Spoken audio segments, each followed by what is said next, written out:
नमस्कार मित्रों, नरेश दादीज वेडर एकेडमी ऑफ पॉलिटिक्स में आपका स्वागत है। आज हम बात करेंगे राजनीति से संबंधित जो व्याख्यान है उसका अंतिम व्याख्यान आज है। अब तक हमने देखा कि राजनीति क्या नहीं है, उस पर हमने बात की थी और अंत में मैंने कहा था कि राजनीति को अगर परिभाषित करना है तो राजनीति एक प्रक्रिया के रूप में परिभाषित होती है जो किसी भी समाज में हमेशा स्थित रहती है। वो समाज चाहे परिवार हो, वो भी एक समाज है, वो चाहे संस्था हो, चाहे कोई और धार्मिक कोई भी समाज हो, समाज का अर्थ है जिसमें तीन या तीन से अधिक व्यक्ति मौजूद हो, तो वहाँ पर होने वाली एक विशेष प्रकार की प्रक्रिया को राजनीति कहते हैं।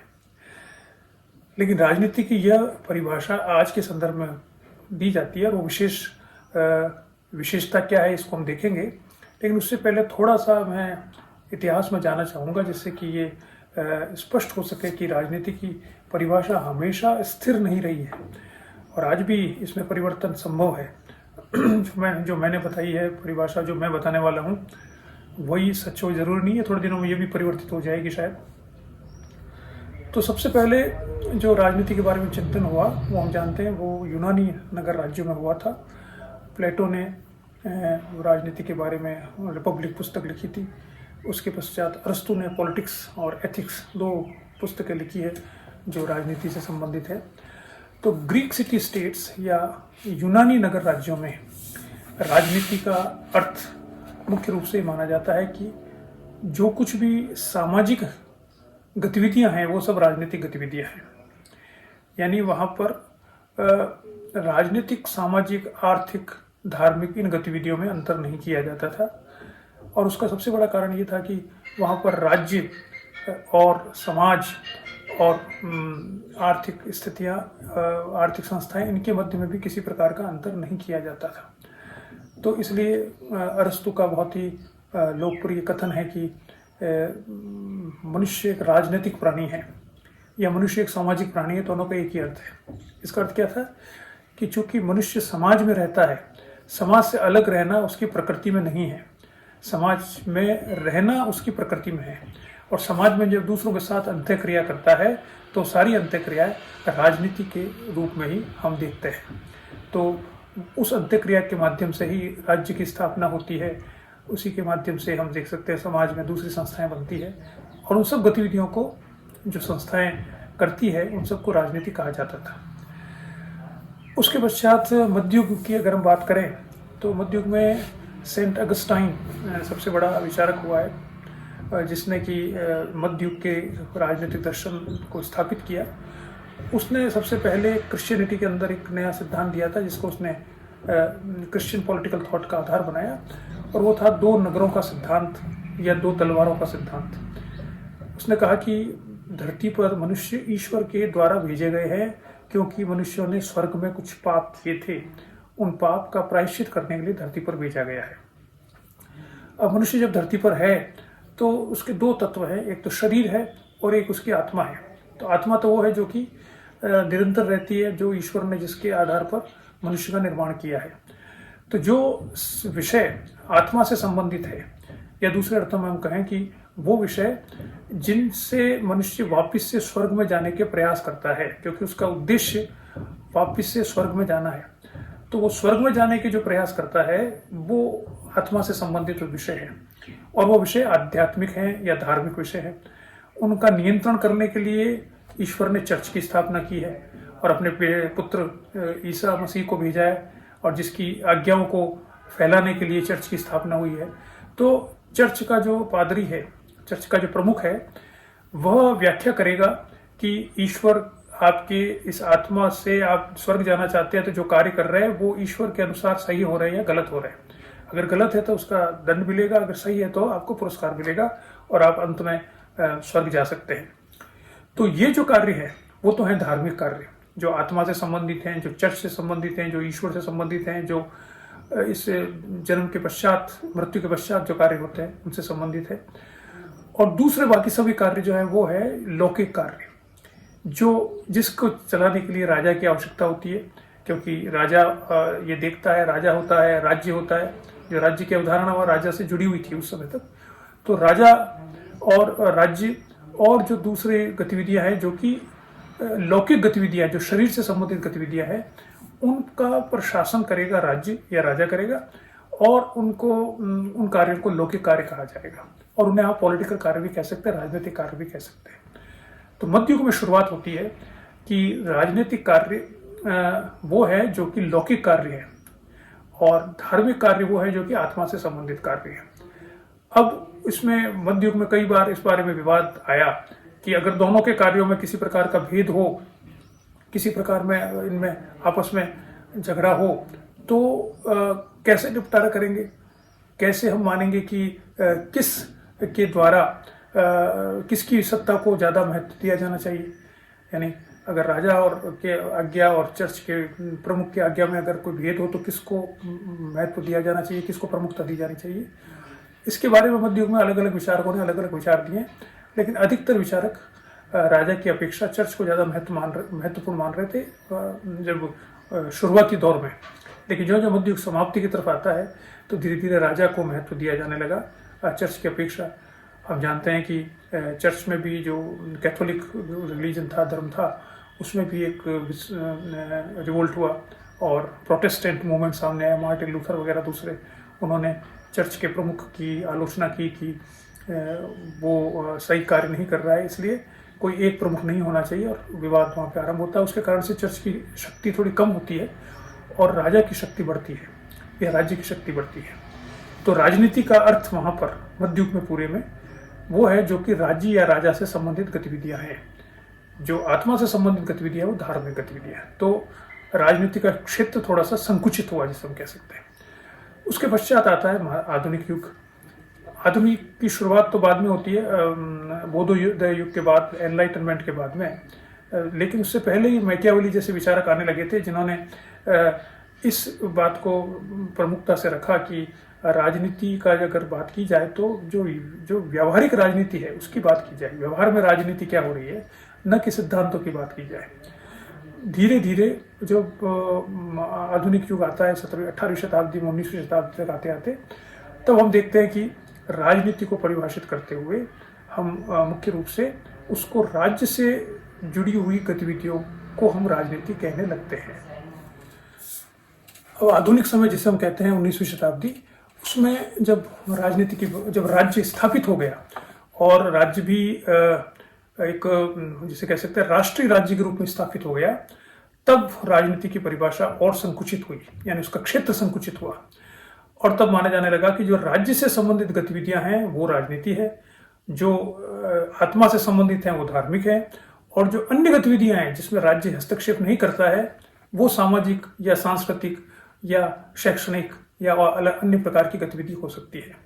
तो राज्य का जो स्थापना होती है 18वीं-19वीं शताब्दी में एक संरचना के रूप में, एक संस्था के रूप में, तो संविधान बनने लग गए थे, संविधान का शासन आरंभ हो गया, उसमें कानून का शासन आरंभ हो गया। उस राज्य की जो अंग हैं वो उभर कर सामने आए कि एक कुछ शासन कानून बनाएंगे वो तो लेजिस्लेचर है, जो कानून का पालन करवाएंगे वो कार्यपालिका है, और जो कानून के बारे में निर्णय लेंगे वो न्यायपालिका है। तो व्यवस्थापिका, कार्यपालिका, न्यायपालिका ये बन गए, संविधान बन गया, और उससे संबंधित जो गतिविधियां थी उनको राजनीति माना गया।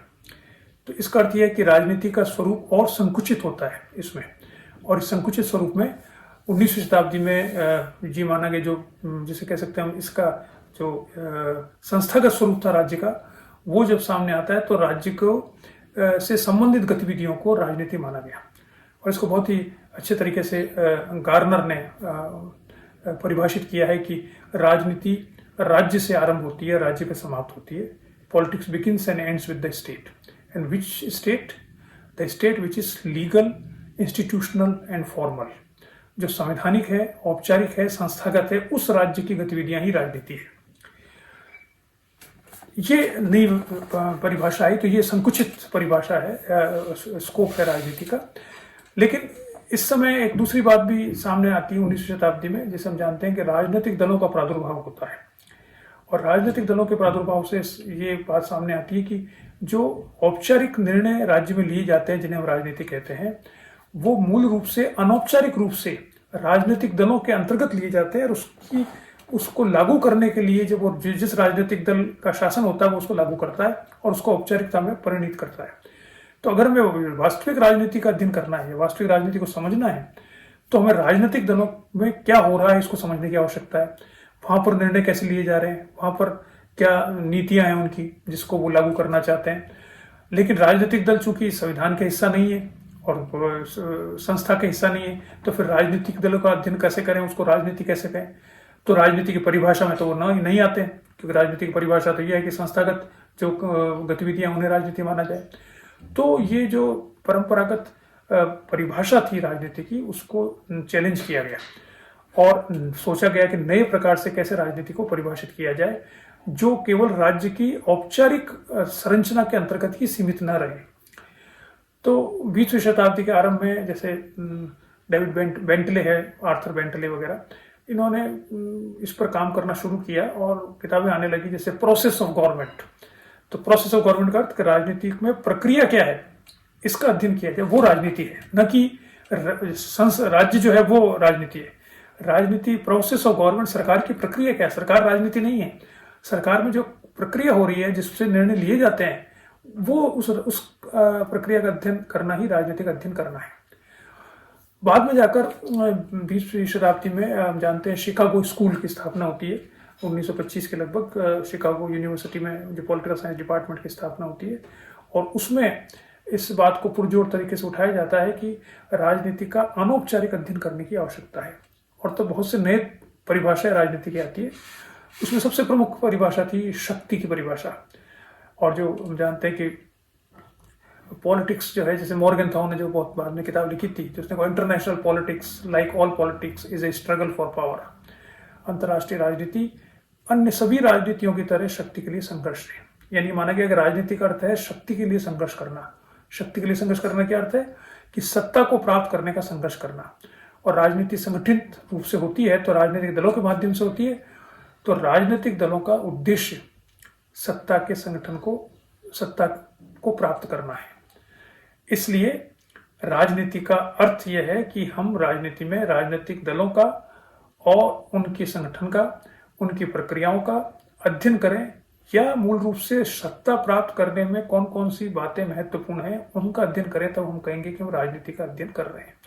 तो इसमें पब्लिक ओपिनियन महत्वपूर्ण होने लगा, इसमें चुनाव महत्वपूर्ण होने लगे, इसमें राजनीतिक दल महत्वपूर्ण होने लगे। तो कहा गया ये सब राजनीति का हिस्सा है। राजनीति राज्य तक सीमित नहीं है। ये जो अनौपचारिक है कि पब्लिक ओपिनियन क्या है जिससे कि चुनाव के रिजल्ट बदल जाते हैं, पॉलिटिकल पार्टीज कैसे काम करती है, उनकी क्या नीति कैसे बनती है, वो बहुत महत्वपूर्ण है। चुनाव कैसे होते हैं वो महत्वपूर्ण है। तो राजनीति का क्षेत्र वापस से व्यापक हुआ और राजनीति को जिसे कहा जाता है व्यवहारवादी परिप्रेक्ष्य सामने आता है राजनीति का, कि कैसे राजनीति का अध्ययन किया जाए, उसके व्यवहार का अध्ययन किया जाए। तो कुछ राजनीतिक वैज्ञानिक आए, उन्होंने तो कहा कि जो राजनीति की जो पुराने जो कॉन्सेप्ट्स थे, जो अवधारणाएं हैं, उनके प्रत्यय हैं, उनके आधार पर राजनीतिक अध्ययन नहीं कर सकते। जब राजनीति नई प्रकार की हो गई है तो जो अधिकार, स्वतंत्रता, समानता, संप्रभुता, संविधान, ये जो शब्द हैं, ये जो अवधारणा है, इनसे वास्तविक राजनीतिक अध्ययन नहीं हो सकता। वास्तविक राजनीतिक अध्ययन करने के लिए नई शब्दावली का प्रयोग करना पड़ेगा।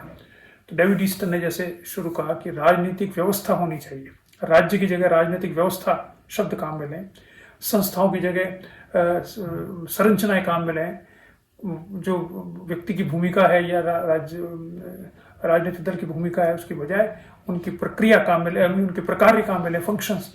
तो structural functionalism, political system, cybernetics, decision making, political socialization, political culture, political modernization, राजनीतिक संस्कृति, राजनीतिक सामाजिकरण, राजनीतिक आधुनिकीकरण, ये नए अवधारणाएं सामने आई और इनके माध्यम से राजनीति को परिभाषित किया गया।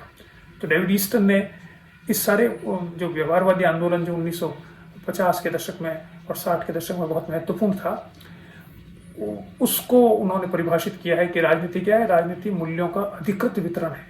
जो डेविड ईस्टन की डेफिनेशन हम जानते हैं, मूल्यों का अधिकृत वितरण राजनीति है। अब वो जहां पर भी हो रहा है वो राजनीति हो रही है, चाहे वो राज्य के अंतर्गत हो रहा है, चाहे वो न्यायपालिका में हो रहा है, चाहे लेजिस्लेचर में हो रहा है, चाहे राजनीतिक दल में हो रहा है, चाहे कहीं पे हो रहा है। अगर मूल्यों का अधिकृत वितरण हो रहा है तो वो राजनीतिक प्रक्रिया है। ये उसने विशेषता बताई उस प्रक्रिया की। तो हम कह सकते हैं कि व्यवहारवाद जो 1960 तक था, उसके बाद में तो उसका वापस से पतन होता है। तब तक आकर राजनीति की परिभाषा ये नई प्रकार की बन गई थी। लेकिन आज जब हम राजनीति की बात करते हैं तो इन सबको हमने पीछे छोड़ दिया है और अब नए तरह से राजनीति को परिभाषित किया जाता है और ही लूजली तरीके से परिभाषित, जिसे मैंने परिभाषित करने की कोशिश की है। और उसमें एक ब्रिटिश पॉलिटिकल फिलोसोफर है डेविड मिलर, वो भी लगभग इसी तरह से बात करता है नए तरीके से कैसे हम राजनीति का परिभाषित करें।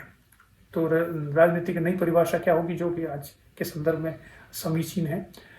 पहली बात, राजनीति एक समूह की गतिविधि है, यानी एक व्यक्ति के कार्यों को राजनीति नहीं माना जाता। वो व्यक्ति के कार्य तभी राजनीति माने जाएंगे जब वो दूसरे व्यक्तियों के साथ संबंधित हो, यानी एक समूह ही राजनीति कर सकता है, व्यक्ति की राजनीति का कोई अर्थ नहीं है। अकेला व्यक्ति, हालांकि उदाहरण हम देते हैं, अकेला व्यक्ति महान हो सकता है, बड़ा राजनीतिज्ञ हो सकता है, लेकिन उसने जितनी भी राजनीति की है वो किसी न किसी समूह के साथ मिलकर करी है। तो राजनीति का पहला सूत्र परिभाषा का कि राजनीति एक सामूहिक गतिविधि है, व्यक्तिगत गतिविधि नहीं है। दूसरी बात, राजनीति सामूहिक हित के लिए की गई गतिविधि है, यानी राजनीति किसी व्यक्ति विशेष के हित के लिए अगर कोई कार्य करते हैं तो उसे राजनीति नहीं कहते। इसलिए आप देखेंगे कि आज भी जितने भी राजनीतिक दल हैं वो सब जब भाषा बोलते हैं, राजनीतिक दलों के प्रतिनिधि जब भाषा बोलते हैं, टीवी पर बहस करते हैं या वक्तव्य देते हैं या कहीं पर बोलते हैं, वो हमेशा सर्वजन हिताय की बात करते हैं कि जनता के लिए हम ऐसा कर रहे हैं। चाहे वो उनमें से हम जानते हैं कि बहुत से काम ऐसे होते हैं जो उनके स्वयं के हित के लिए होते हैं, लेकिन वो क्लेम यही करेंगे कि हमने जनता के हित के लिए किया है। यानी अपने एमएलए एमपी हैं, वो अपने तनख्वाह बढ़ा लेंगे तब भी वो ये कहेंगे कि हमने जनता के हित के लिए किया है। वो खुद सुख सुविधाएं ले लेंगे तब भी कहेंगे जनता के हित के लिए किया है। क्यों? क्योंकि उन्हें मालूम है कि सामान्य जन भी समझता है कि राजनीति सामूहिक हित के लिए की जाने वाली गतिविधि है। अगर आपने व्यक्तिगत हित को सार्वजनिक रूप से प्रकट कर दिया तो आप राजनीति नहीं कर सकते। तो आज तो बहुत सी जगह पर राजनीति का ये एक औपचारिक स्वरूप रह गया है, आंतरिक रूप से कुछ और हो रहा है, बट स्टिल राजनीति का जो परिभाषा है वो तो यही रहेगी और यही है कि राजनीति सामूहिक हित के लिए की जाने वाली गतिविधि है। तो राजनीति सामूहिक गतिविधि है, सामूहिक हित के लिए की जाने वाली गतिविधि है, यानी किसी समाज के सभी सदस्य का जो सामूहिक हित है, कॉमन गुड, कॉमन इंटरेस्ट, उसके लिए की जाने वाली गतिविधि को ही हम राजनीति कहते हैं। दूसरी बात, राजनीतिक सामूहिक हितों के लिए की जाने वाली गतिविधि है। तीसरी बात जो और महत्वपूर्ण है कि राजनीति तब आरंभ होती है जब सामूहिक हित के लिए जो निर्णय लिए जाते हैं उनमें आरंभ में सहमति न हो। मान लीजिए एक समूह है 10 व्यक्तियों का और वो कोई कार्य करना चाहता है। ऐसे छोटे छोटे बहुत से हम जानते हैं कि समूह होते हैं, बहुत सी एसोसिएशंस होती है, बहुत से ग्रुप्स होते हैं जिनमें चुनाव होते रहते हैं, जिसमें सहमति से चुनाव हो जाते हैं, आम सहमति से। तो अगर आम सहमति है किसी बात पर तो वहां पर राजनीति नहीं है, उसे राजनीति नहीं माना जाता। यानी जो निर्णय सामूहिक हित के बारे में जो निर्णय लिए जा रहे हैं जिससे हम राजनीति कहते हैं, उसकी कंडीशन है राजनीति कहलवाने की कि उसमें आरंभ में असहमति हो। यानी 3 लोग हैं तो उसमें कम से कम एक आदमी असहमत हो तब राजनीति आरंभ होगी। अगर तीनों सहमत हैं उस ग्रुप के तो फिर कोई राजनीति नहीं होगी। इसलिए जो टोटलिटेरियन स्टेट्स होते हैं उसमें राजनीति की बात नहीं की जाती, क्योंकि वहां क्या होता है, एक ही व्यक्ति है वो अपनी विल को इम्पोज कर देता है। या जैसे कम्युनिज्म सोशलिस्ट कंट्रीज हैं तो वहां पर एक पॉलिटिकल पार्टी है, कम्युनिस्ट पार्टी, उसने जो सोचा है वही विल को इम्पोज कर देगा, तो फिर वहां राजनीति बचेगी नहीं। तो फासिज्म में भी राजनीति नहीं होती है और कम्युनिज्म में जो सोशलिस्ट स्टेट उसमें भी राजनीति नहीं होती है। केवल डेमोक्रेटिक और लिबरल स्टेट्स में राजनीति की बात की जाती है, जिस तरह से हम परिभाषित कर रहे हैं उसको। ऐसे हो सकता है लोग सहमत ना हो, वो अलग बात है। तो राजनीति के लिए आवश्यक है कि जो आरंभिक बहस हो रही है कि सामूहिक हित में क्या निर्णय लिया जाए, उसमें असहमति होनी चाहिए। उस असहमति को सहमति में यानी निर्णय लेने तक ले जाने तक जो प्रक्रिया होती है उसे हम राजनीति कहते हैं। जैसे 50 लोग हैं तो वहां पर जैसे चुनाव होते हैं बच्चों के, स्टूडेंट यूनियन के चुनाव होते हैं, तो वहां पे कई बार कहते हैं कंसेंसस हो जाना चाहिए। तो कंसेंसस क्रिएट करने की कोशिश करना राजनीति है। जब कंसेंसस नहीं हो पाता तो जो चुनाव होता है वो भी राजनीति है। और अगर शुरू में कोई खड़ा ही नहीं हो और एक ही आदमी खड़ा हो तो फिर क्या राजनीति? फिर कोई राजनीति नहीं है। अगर आप सोचिएगा एमएलए के अंदर चुनाव में कोई एमएलए एक ही खड़ा हो, बाकी कोई खड़ा ही नहीं हो, तो फिर राजनीति क्या होगी? या एक खड़ा हो, बाकी जो खड़े हो हम सबको धमका कर बैठा दो आप, तो फिर तब भी राजनीति नहीं होगी। राजनीति तब होगी जब असहमति होगी, वो 5 लोग वोट मांगेंगे, तब राजनीति शुरू होती है, किसको वोट दिया जाए और क्यों दिया जाए, तब शुरू होता है। तो फिर साम दाम दंड भेद जिसे हम जानते हैं, उसके आधार पर प्रलोभन दिया जाता है किसको वोट दें। तो राजनीति, इसका अर्थ क्या हुआ, अंत में हम देखें कि राजनीति पहली बात एक सामूहिक गतिविधि है। राजनीति सामूहिक हित के लिए की जाने वाली गतिविधि है। राजनीति सामूहिक हित के लिए की जाने वाले निर्णय की प्रक्रिया का नाम है, और वो प्रक्रिया तब आरंभ होती है जब आरंभ में सहमति, आम सहमति न हो उस निर्णय के बारे में। अगर आरंभ में आम सहमति बन चुकी है तो फिर राजनीति नहीं होगी। तो आम जो असहमति को सहमति में परिवर्तित करना ही राजनीति का नाम है। तो हम कहते हैं वो सहमति कैसे करते हैं, वो राजनीति परसुएशन से कर सकते हैं। हम जानते हैं बहुत से तरीके होते हैं, किसी को समझा बुझा के, किसी को लोभ देकर, किसी को डरा धमका कर, और किसी को किसी और अर्थव्यवस्था के द्वारा या किसी और तरीके से हम समझा सकते हैं, जिसे कहते हैं साम दाम दंड भेद, षड्यंत्र करके या किसी और तरीके से समझा कर उस समूह के बारे में जो निर्णय लेने वाले लोग हैं वो एक मत पर आ जाए, और न भी आए तो बाकी सब लोग इस बात को स्वीकार करेंगे, भाई मैं तो इससे सहमत नहीं हूँ, लेकिन चूंकि समूह ने ये निर्णय लिया इसलिए मैं उसके साथ रहूंगा। राजनीतिक दलों के निर्णय ऐसे ही होते हैं, उनके जो निर्णय लिए जाते हैं उसमें आप बात अगर अंदर जाए राजनीतिक दल में तो सब लोग उससे सहमत नहीं होते कई बार, लेकिन वो कहते हैं अब निर्णय ले लिया है तो हम सब हमको, चूंकि हम उसके सिपाही हैं राजनीतिक दल के, तो हम तो उसकी बात को मानेंगे, हम चाहे मैं व्यक्तिगत रूप से सहमत हूँ या न हूँ। लेकिन वो राजनीति होती है, वो अंतिम निर्णय कैसे लिया जाए, बहुमत के द्वारा लिया जाए या किसी सहमति बनाई जाए उसके द्वारा लिया जाए, वो सारी प्रक्रिया राजनीतिक प्रक्रिया होती है। तो अंत में मैं इसको कंक्लूड करना चाहता हूँ कि हम विद्यार्थी राजनीति के, तो जब आप राजनीति शब्द का मिलें तो ये 3-4 विशेषताएं राजनीति की होती है। इसको ध्यान में रखकर हम राजनीति के बारे में बात करें कि राजनीति सामूहिक हित के लिए की जाने वाली है, व्यक्तिगत हित के लिए की जाने वाली नहीं है, सामूहिक गतिविधि है और असहमति से सहमति बनाने की प्रक्रिया है, इसे राजनीति कहते हैं। चलिए आज हमने इसके बारे में बात की। आप हमारे से जुड़े रहिए। धन्यवाद। फिर और आगे बात करेंगे। नमस्कार।